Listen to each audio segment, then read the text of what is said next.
Hello everyone. It is cold. I tell you what, it is proper cold. But if that didn't warm you up, nothing will. Norwich City winning 4-1 here against Stoke, which was a very welcome win, of course.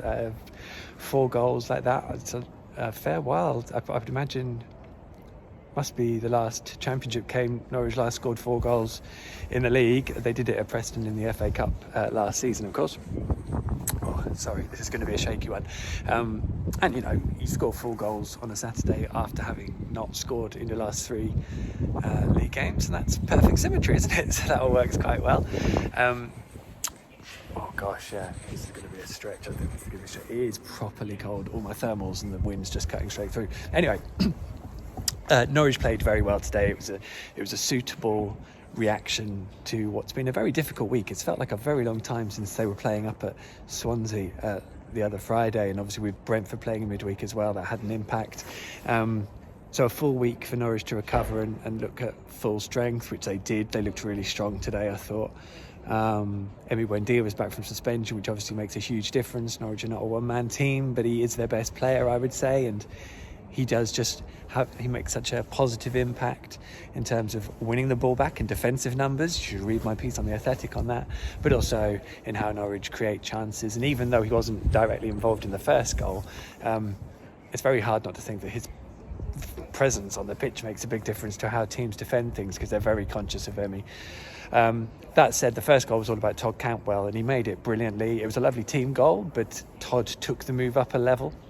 And it was a lovely, really crisp finish as well. Wonderful move between him and Mario Vrancic. Norwich could have already been behind at that point.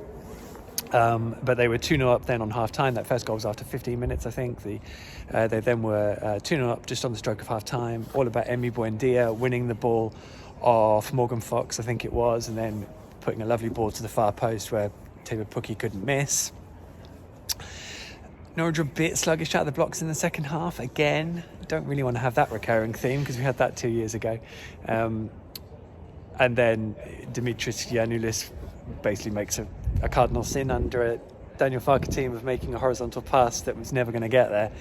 And Nick Powell couldn't miss. And he's an edgy little bugger these days. He's not quite the player he was when I saw him coming through at United every so often. But there we go. And you sort of wondered how they would react to that. But not only did Norwich react very well, Giannoulis reacted very well. It was a horrendous error, but he got back up the pitch, made the third goal brilliantly, and picked out Emi Buendia. A wonderful finish by Emi, by the way. Just pure quality in terms of that. And then a penalty foul. I can't remember who made the foul now. It might have been Joe Allen on Emi, brought him down in the box. No real issue there. And Teemu Pukki scored from the spot for his brace. Stoke did have chances. As I said, they had a pretty good balance of having a lot of numbers in small spaces when they were defending quite deeply, but also they pressed Norwich at times as well and kept the defensive line quite honest a lot of the time. So Norwich had to mix that up. And they did do that very well. They mixed it up very well. They had a good dynamic to them. They moved the ball well into spaces. They created a lot of chances, but not many really good ones. The ones they really, really created, they were able to take. I wouldn't say they missed any gilt-edged chances. And that's an interesting facet of their play that I've tried to look at this afternoon, basically. But, there's a lot to be positive about in terms of the performances and the way they went about it. And the balance from everything and all that sort of stuff, really. It's quite a routine win, really. And when you think about all the struggles that maybe have been in place since what took place in Wales and Brentford winning and knocking Norwich off top spot for the first time since November. I think Norwich actually went top after winning. It was either at Middlesbrough or at Stoke. I think it might have been at Stoke in November. To return there now, Norwich have played a game more than Brentford because they play tomorrow, and Brentford could go back above them by 2 points. Swansea have got 2 games in hand, but they would need to win them both now to go a point above Norwich. So, Norwich are in a better position. But I think the thing that's caught me out is that Norwich are 4 points better off than they were after 29 games 2 seasons ago. Now, I know they had a very good stretch, I think, between February, March, certainly February, March and April until they really got close to the finishing line 2 seasons ago. But that is that's phenomenal, and it's it says a lot about how well Brentford and Swansea are doing as well. So Norwich have done their bit, which is great news. They were a bit holy at the back and they made some really unnecessary errors, including the goal they conceded. But probably, I think we know they can defend better, but that was as good as they've been attacking all season. Michael O'Neill was a bit disappointed with Stoke, and I can understand that. Some of their defending wasn't great.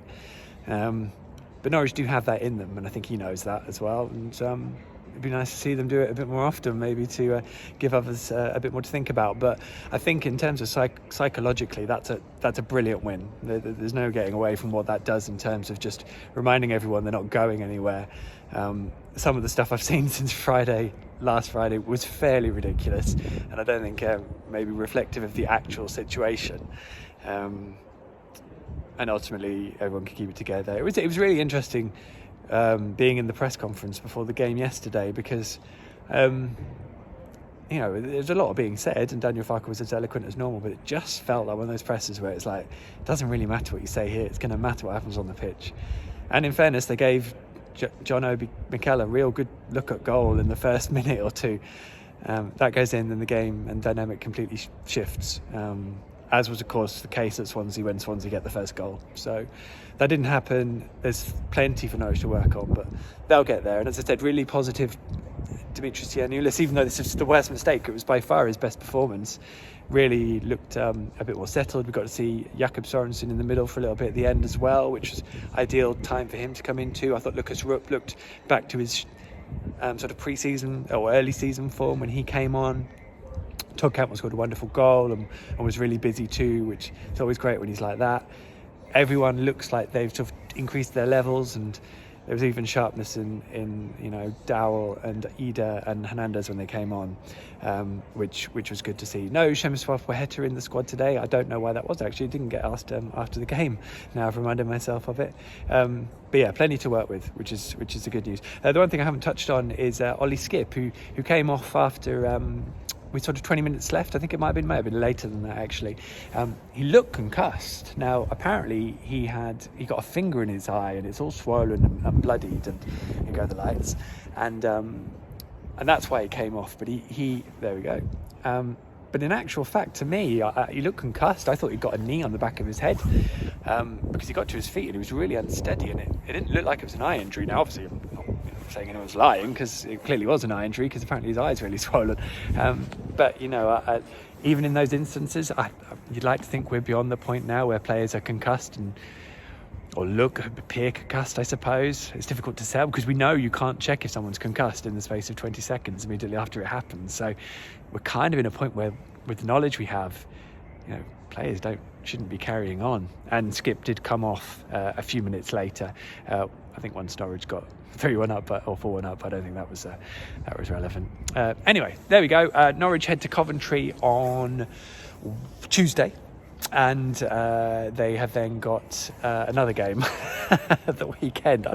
Oh God, I've gone blank. I wish I remembered. I'm normally pretty good on that sort of stuff. But anyway, yeah, Coventry in midweek, which will be it'll be interesting, but a real opportunity at the moment with the games Norwich have got to just keep the pressure really on Brentford, who of course play tomorrow, and Swansea, whose game at Sheffield Wednesday was postponed due to their pitch. So all Norwich can do at the moment is look after themselves, keep winning. They've got a run where they'd like to get as many points as possible before Brentford come down here in a midweek at the start of March, I think it is, which is obviously going to be a cracking game. So yeah, loads of stuff at The Athletic. Please read, take it in, leave your comments, thoughts and suggestions. I always like reading them. In the meantime, take care, look after yourselves, and if you can let me know what the game is next weekend, I'd really appreciate it, because it's really bugging me. All the best, take care, and 4-1, happy days.